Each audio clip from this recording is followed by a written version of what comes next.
Dear Gary, how can I tell the amounts of propane in my tanks?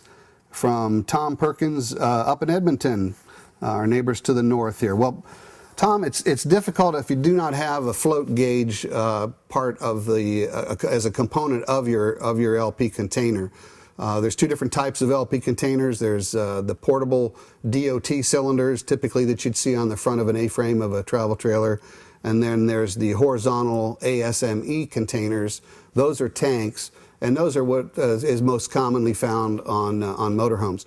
Most ASME tanks will have a gauge on the tank itself. It may not have a remote sender that goes to a monitor panel, but most ASME containers excuse me, do have a gauge of some type on the tank itself. Those gauges that are on the tank, there are replacement sending units that can be used to wire in a separate monitor for that particular tank, so you can read the actual level from inside the RV. Remember, every LP container can only be filled to 80% of its capacity.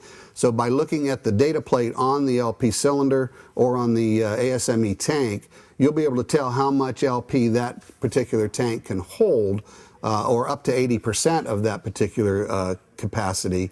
But to know how much you have left in a tank that you've already been using, if it's a DOT cylinder, one way you can tell is by wetting the sides of the tank with a warm liquid, with warm water. There should be a condensation line that may indicate the level of the liquid propane inside of that container. Now, this doesn't work 100% all the time, but it will give you an indication approximately of how much fuel is left in that container. Also keep in mind, Tom, that there are aftermarket service valves that can be replaced on DOT cylinders that do include a float assembly and a gauge.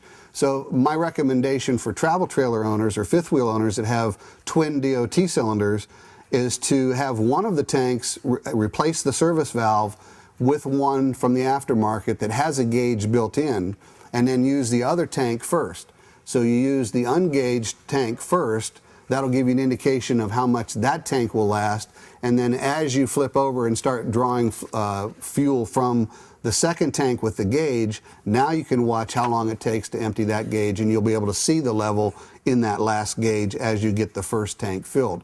So based on your time of usage, depending on what season it is, obviously you'll be using the furnace a lot in the wintertime, so that will probably take up a lot of your capacity just by using the furnace, especially if you boondock a lot as well. So make sure that you kind of gauge how long each container will last based on your RVing habits, where you go, where you travel, how often you use the appliances, and so forth. But having at least one of the DOT cylinders equipped with a gauge with a float assembly, which is done at any RV service center, typically in the aftermarket, I would recommend that. That way you'll know for sure rather than trying to guess.